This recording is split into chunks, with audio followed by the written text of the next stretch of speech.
Welcome to My New Life, a Lovevery podcast. I'm your host, Jessica Rolfe.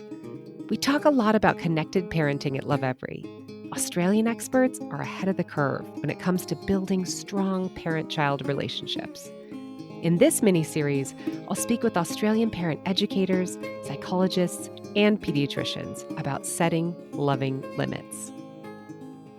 Our guest today is a mother of 4, ages 17, 15, 9, and 5. She knows well how the demands of parenting can run you into the ground.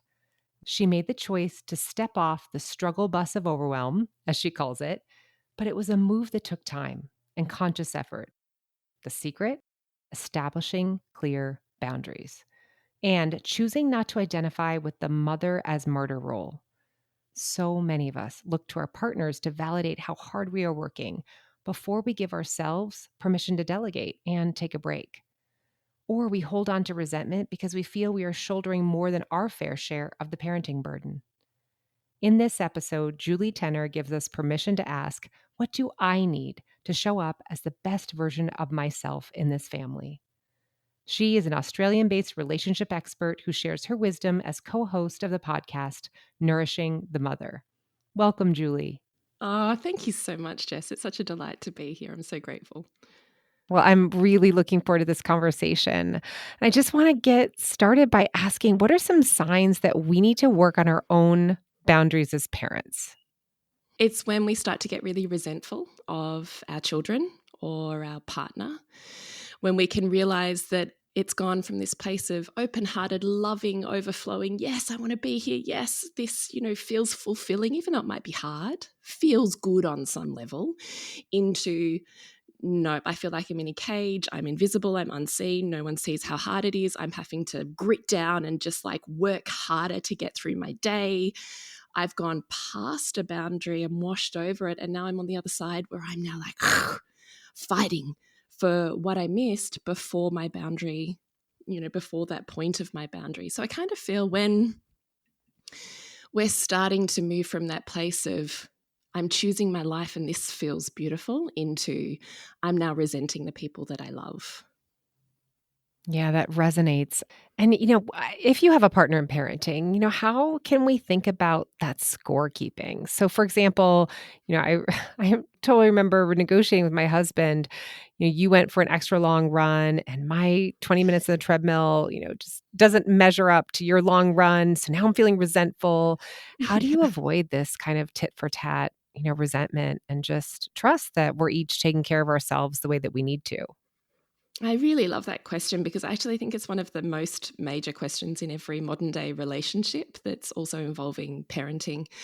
And the way that I like to look at it is that we have these different caretaking roles. And in relationship, it's not just you and me. In relationship, there's the you, there's the me, there's the us, which is our relationship, and there's Family Inc. So I perceive there's 4 entities that create our life together. And that, like 4 garden beds, we need to make sure we're looking after those 4 gardens.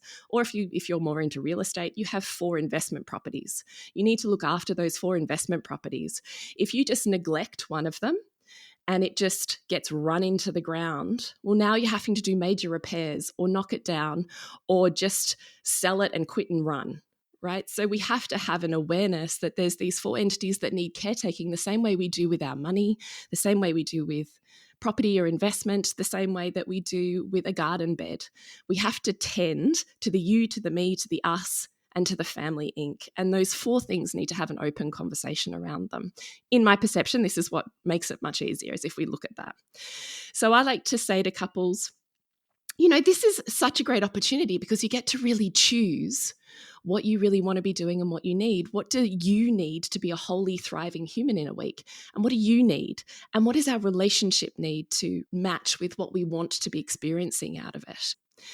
And then I would say the other part to that is being really conscious of your arrivals and your departures.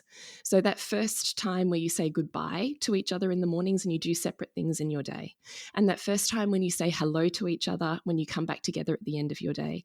And the moment you say goodnight, whether you're both going to bed or only one of you. I think those 3 arrivals or departures in your day are pinnacle moments where you can 10x your intimacy and connection. So how do you prioritize your partner beyond the kids, the house, the dishes, the list, the mental load? How do you spend 30 seconds just sinking into this human and saying, I choose you, I feel you, I've got a pulse point on you? I want to get back to this boundary setting, this conversation where you have with your partner or with your children or with yourself about what you need. I Mm. do find that I slip into these roles where all of a sudden now I'm making dinner and I just found myself getting resentful. I was like, where did it happen that I'm making dinner? Like Yeah.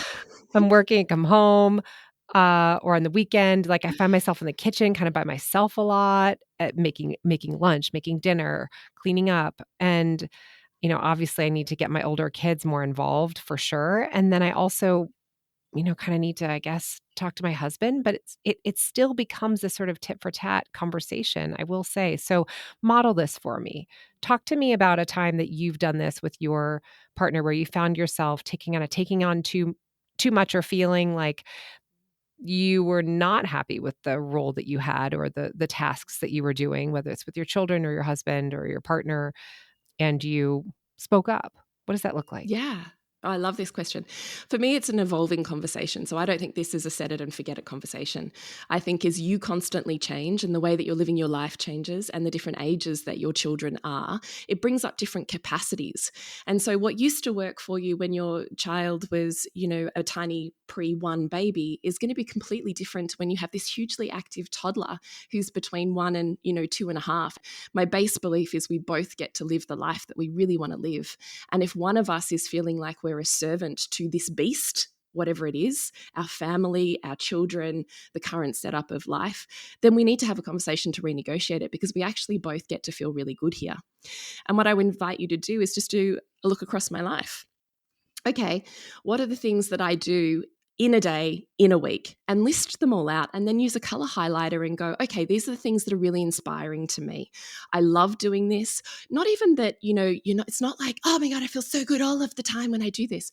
But there's an intrinsic value for you that it's meaningful. So for me as a naturopath, nutrition and food are actually really meaningful to me, and I have the best skill set on that. So I manage and oversee, what are my children eating in a day, in a week? What are our menu plans looking like? What's stocked in our cupboards, in terms of writing a list and having an overview of that. I take on the CEO role of nutrition. So I get to go, that's really meaningful. But, actually I've had enough of being the only one who's aware of my children's medical appointments and needs. That's feeling like I have a third child who has a lot of additional needs. So her medical needs are way, way bigger. And it had become this thing that I had just taken on, like the camel, right? We just kind of add more on, and we rarely think to take things off. And this is the beast of the mental load.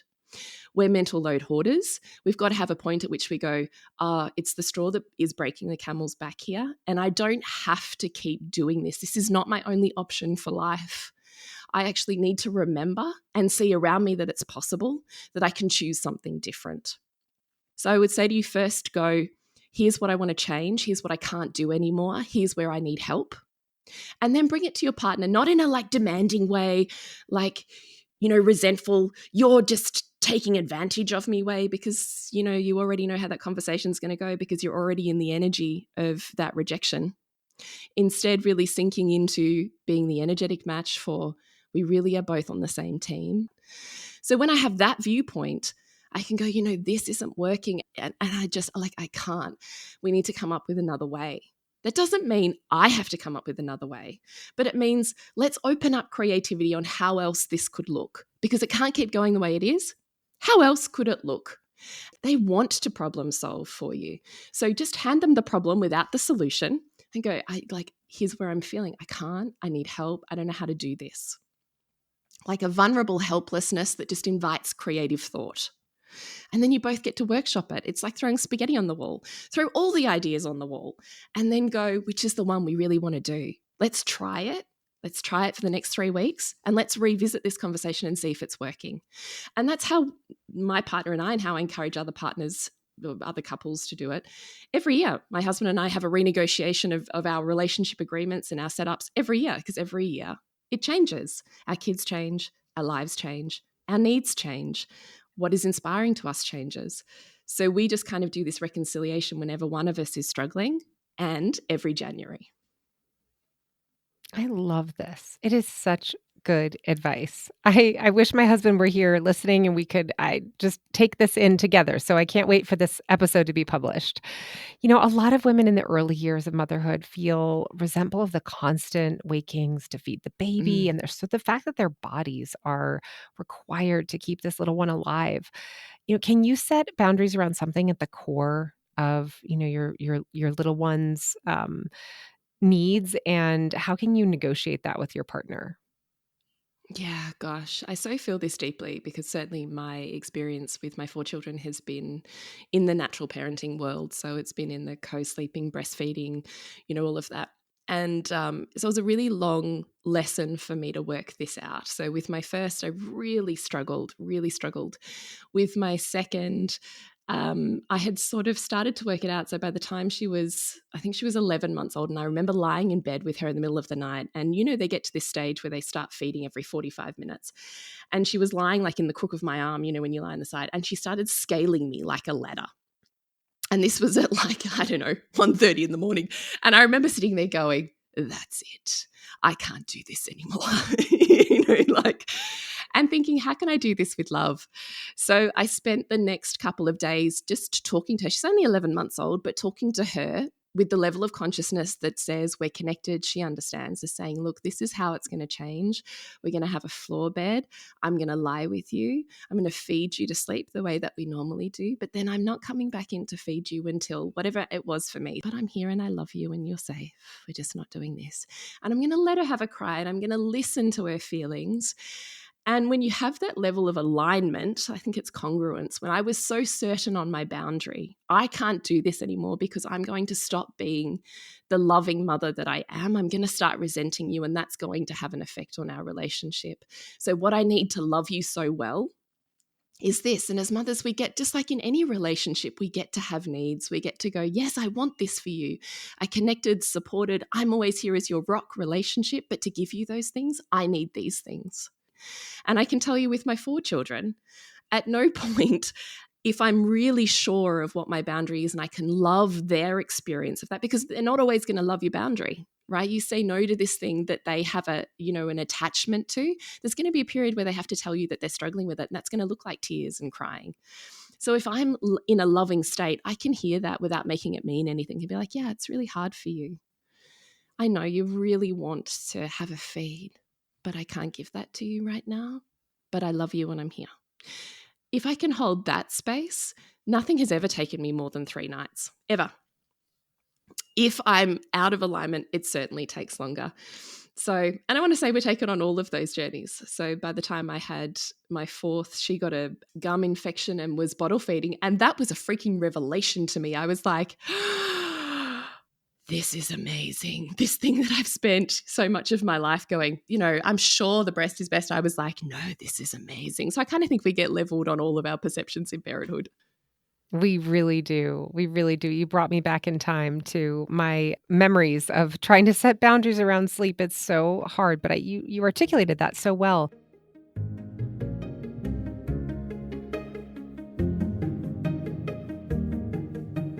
Have you heard of Lovevery? We create play kits designed by experts to help develop your child's brain. Every 2 to 3 months, a play kit is delivered to your home. It's matched your child's age and what they are hungry to learn. We've done all the research so you don't have to. Go to lovevery.com to learn more. Lovevery.com.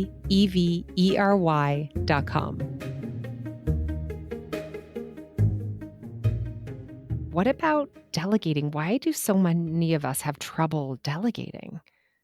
Oh, I think this is a complex question, Jess, only because I see it happen. Most of the women that I work with are high functioning, over functioning women who take on huge amounts of mental load and burden, are super intelligent and proficient women in the world. And so it can be really hard for us to hand over the thing that we're super good at, super efficient at, like it done this particular way at this particular time. And when we delegate, we no longer have control over that. And we can often then slip back into being micromanagers rather than actually delegating, which is, this is not important to me. I'm handing this over and letting go of it entirely, right? I mean, you would know as a person who runs a business, there's nothing worse than having a manager standing over you, micromanaging what you're doing versus them trusting that you can do this job. Might not be the way that they do it. You might do it in a way that's 2 plus 8 and you want it done 2 plus 8, but the way that they do it is 5 plus 5. You both get to 10. And what is better for you? To spend your time micromanaging the 2 plus 8 and running it and doing it and filling your time with that thing when you could be doing something that's more meaningful to you, even relaxing? Or is it worth going, all right, I need to learn how to lean back. I need to learn how to receive. I need to learn to trust this other human, that they can meet me, that I'm going to be safe in having this completion. So there's a lot of micro steps, I think, that happen to being able to delegate. One of them is just recognizing, is this deeply meaningful to me? If not, then it's probably time to hand it on. And you don't have to hand it totally. It can be in small ways if it's too hard for your nervous system. But I think delegation is hard because we're used to hoarding it. We've often run our self-worth based on how much we produce or get done at the end of the day. So if we're not doing these things, are we as worthy? We have programming that makes conversation around need or asking for support from our partner that can make it really tricky. So I think delegating is hard because we have trouble letting go, we have trouble receiving, and we have trouble trusting. But I also think all of those things can be done in small and easy steps that make it easier for you, not like a rip the Band-Aid off on your nervous system. Yeah. I mean, for me, it's been about accepting the compromise, right? So it's just not done the way I would do it, not done the way I want it to be done. But I try to let go of whole categories of things where I'm just like, okay, this is not going to be the way I want it to be done, but I can't do it all. So I'm just going to accept. So, what about if delegating isn't an option? So, what advice do you have for parents who just feel like true, like victims of their circumstances? They're just really between a rock and a hard place. Oh, I just think that's a really hard place to be. And I think that at some point we'll all get there. And also to acknowledge that it's much harder if you have, if you're very isolated in your experience. So I think first off is just the acknowledgement of self, of going, okay, the way that I'm running life right now is really hard for me. And being able to witness your own struggle. And then I would say first you've got to acknowledge yourself, because no one else is going to acknowledge it until you do. It doesn't matter if you're in a relationship or not. Unless you can acknowledge where you're at, it's pretty rare that someone outside of you is going to do that for you. So we have to be able to witness our own vulnerability and our own struggle and acknowledge that it's worthy to be there first. And then we have to be able to take a breath. And I love to kind of think about how I could biohack life in a way. Like, if this thing is not working for me, how else could I do it so it would work? So if I don't have an option to get delegating, which as much as I had a partner, I have a partner back in the early days of parenting, I had 2 babies that were 18 months apart. We didn't have support networks around us in terms of family. And he was a corporate kind of guy. So he was out the door at 7 and home at 7:30 at night. So largely the majority of it was me. So I always had to work out, this isn't working. How could I do this in a way that would make it better? So it's things like, I love that whole idea of 20% of the work we're doing is yielding 80% of the results. And I always look over my life and go, how could I do this more efficiently? So I free up more time where I could just be slow or experience more rest. So if I'm spinning my wheels, spending an hour every day making lunch, how could I spend 1 hour on a weekend and batch cook lunches so I've got them all week? When I'm making a meal, instead of spending an hour and a half every night making a meal and really negotiating the needs of kids around that, how could I batch cook and on the weekend spend 2 hours and make 5 meals and they're in the freezer and I don't have to think about dinner anymore? If what I'm really finding hard is being at home when the baby's sleeping, what could I do that would be inspiring to me in that time? Is there a book? Is there a podcast? Is there a course that I could use that time to feel like I'm fueling my mind? If the way that I'm doing life right now isn't working, how else could this look? How else could this look? And look, I'm also a big proponent of getting our kids on board. I don't ever think that this job is wholly and totally mine the way that I used to. I've lived that, but you really do end up exhausted and depleted and essentially unable to function at some point. It's like running a car with no oil. At some point, you're going to burn out and break down, right? So I always love the idea of doing things with my kids. So if I know I've got to clean the house, how do I involve my kids in that? Because kids love to vacuum and they love to be useful and they love to be needed. So how do I hand over that skill set, knowing that at one point in the future, it's really going to pay me back? So me now, thanks past me for all of those steps. Yes, it took longer to vacuum the house. Yes, it took longer to cook dinner. But now I have children who cook a meal each from grade 6. So here that's about age 11. They are wholly and totally responsible for a meal a night each. But that's because pre them being 11, I taught them all of the skills on how to do that. How to look at a recipe, how to know what you needed, how to write it on a shopping list, and how to cook. Now they do it. So I don't cook 3 meals a week. My kids do. So how else could it look for you to free up more rest time?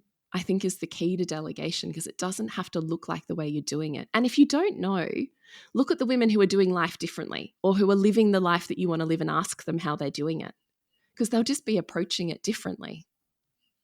Actually, the other thing I'll say there is sensory play, which I know, obviously Lovevery is full of those sensory play experiences, but I have always been a huge fan of setting my kids up with a really immersive play experience, particularly one that involves sensory feedback, because it's always given me additional free time. If they can be immersed in play and have sensory feedback that's giving them emotional nervous system and emotional regulation, like feedback on their bodies, I have got anywhere between 20 minutes and an hour and a half of just do whatever you want to do, lay in the sun and have a cup of tea, get the washing done, power out 20 minutes of work. So I always also think, instead of just always feeling like I'm at the beck and call of their needs, how do I consciously create and set up experiences that I know kind of saturate my children in that experience so I can get done what I want to do? I love all the tips and just so empowering and inspiring. I mean, kids making dinner. I just love it. It's been so wonderful having you with us today. Thank you. Oh, thank you so much, Jess.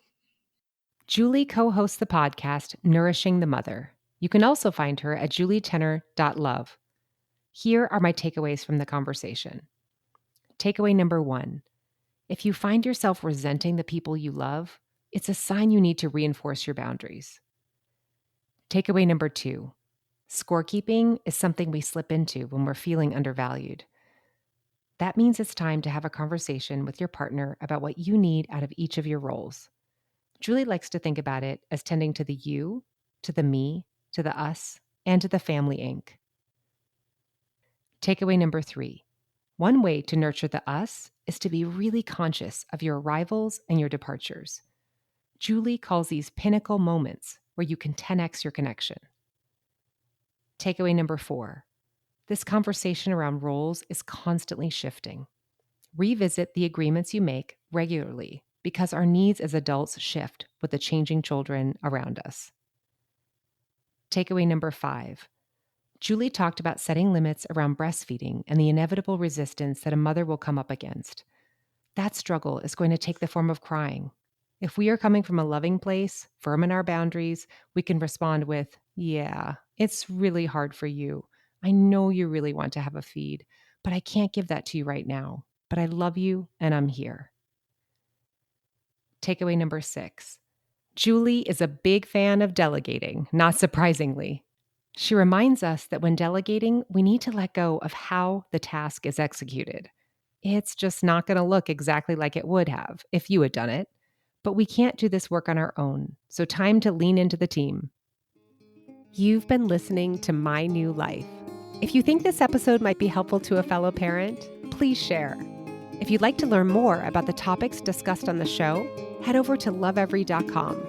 That's lovevery.com. Be sure to sign up for our weekly child development emails. I'm Jessica Rolfe. Thanks for listening.